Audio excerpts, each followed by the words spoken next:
May 29, 1953.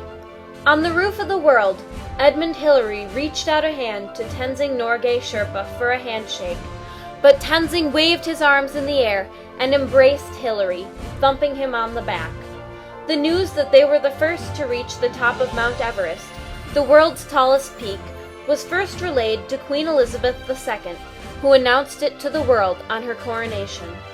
Hillary was promptly knighted, and Norgay was given the George Medal, the highest honor allowed to a non-British person. Throughout his journey to the top of Mount Everest and during expeditions in the Himalayas, Hillary developed great admiration for the Sherpas who carried his gear on expeditions and became his friends. Driven by the respect he had for the Sherpas and assisted by the fame he gained from climbing Everest, Sir Edmund Hillary, with the help of the Sherpas, built the Kumjung School in 1961. The following year, he established the Himalayan Trust, which enabled Hillary to continue founding schools in Himalayan Nepal. Hillary gave the Sherpas sustainable development through local education, environmental awareness, and a renewed sense of their culture. Hillary's philosophy of helping the Sherpas help themselves set a model for other world organizations. Hillary's actions created a legacy that endures even after his death. The Sherpas are an ethnic group that originated from East Tibet and now reside in the Solukhumbu region in Nepal. Traditionally, villagers in Solukhumbu supported themselves as yak herders or potato farmers. As trekkers and tourists began coming to the Himalayas in the early 20th century, Sherpas were hired to be porters on mountaineering expeditions because they were naturally acclimated to the high altitude. Before this, Sherpa families had gained prestige by sending their sons to a monastery to become monks, where they learned to read as a part of their training. As a result, 1/3 of adult male Sherpas were literate. As porters, Sherpas could gain the same high regard, so they no longer attended the monastery. Fewer Sherpas were learning to read, and the literacy rate dropped to almost zero. With no education, Sherpas could become easy targets for tourists and trekkers to exploit. It became very obvious that the Sherpas had to learn to communicate and to be able to interact with foreign visitors that were flocking to the mountains. A few Sherpas had the financial means to send their children to school in Kathmandu, but by leaving the area, these children would lose their Sherpa culture. In September of 1960, on a search for the abominable snowman, Hillary asked Erkin Sherpa, the expedition leader, about the future of the Sherpas. Erkin replied, "Our children have eyes, but they are blind. We want our children to go to school, Saab." Later, when Hillary was inquiring about borrowing what natives claimed was a Yeti scalp from a small mountain village called Kumjung, he recalled the state of education in the area and his conversation with Erkin. He negotiated that a school be built in exchange for borrowing the scalp. Together, Hillary, a few friends, and many willing Sherpas assembled the school, and on June 12, 1961, the Kumjung School opened. After the Kumjung School was built, Hillary received petitions from other villages in Nepal to build schools. Hillary was aware of the spread of Chinese communist propaganda in Nepal and the rumors that the Chinese Communist government was building schools just over the mountains in Tibet. During future projects, he sought to give the Sherpas an exposure to the virtues of the West and a reason not to embrace communism. To organize and fund the future projects, Hillary formed the Himalayan Trust in 1962.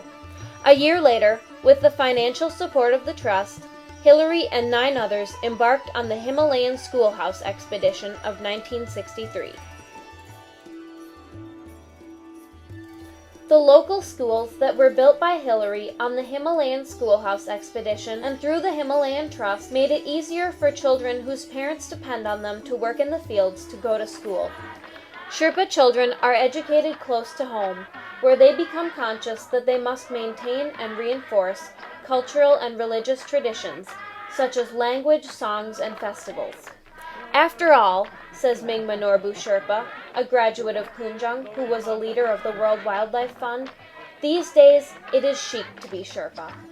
By going to school, Sherpas gave themselves some breathing space from the tourists and trekkers and are educated enough to interact with the foreign visitors.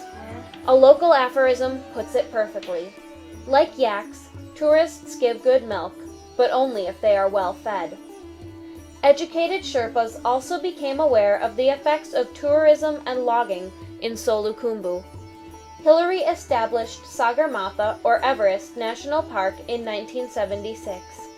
In 1980, the park was completely turned over to the Sherpas, putting Mingma Norbu Sherpa, the park's chief warden, in charge of both the park and making it appeal to the community. Recognizing his work, the World Wildlife Fund recruited Mingma in 1985. Sir Edmund Hillary was Mingma's inspiration for one of the fund's main philosophies, called Conservation with a Human Face. It states that an environmental project cannot survive unless there is support and understanding from the locals. Hillary says that he never tried to impose projects on the Sherpas. These are all things that the local people wanted, and we just responded.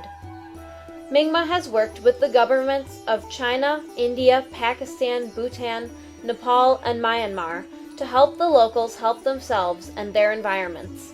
Mingma Norbu Sherpa was Hillary's living legacy in the World Wildlife Fund. Other organizations also look toward Hillary's work. Through a successful teacher training program funded by Sir Edmund, UNICEF became interested in the project and used it for other areas of Nepal as well as other countries.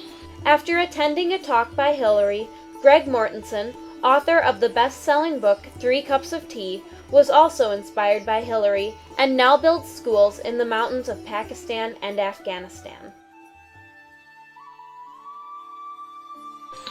Sir Edmund passed away in January 2008 at the age of 89 and was missed by all of us who knew him well.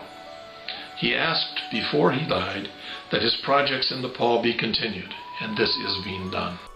Angrita, the leader of the Himalayan Trust in Nepal, said, "The world has learned from Sir Edmund Hillary's legacy of work that with determination and willpower, a single man can do so much for the needy people and uplift their lives."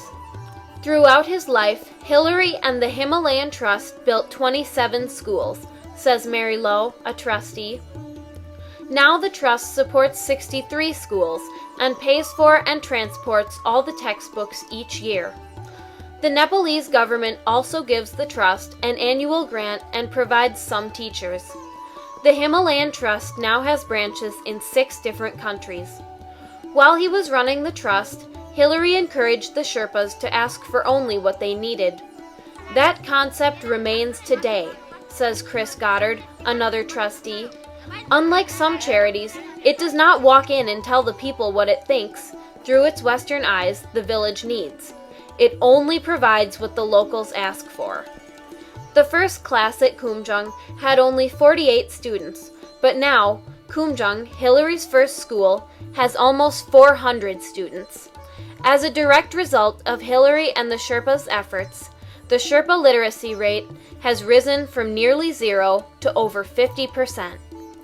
A frank, humble, generous man who could have easily been corrupted by his international celebrity, Sir Edmund Hillary took on what he considered to be a greater challenge than climbing Everest. "The building of schools has given me more satisfaction than a footprint on a mountain," said Hillary. A movement of education and community development started by him continues on after his death and keeps the world trekking steadily forward.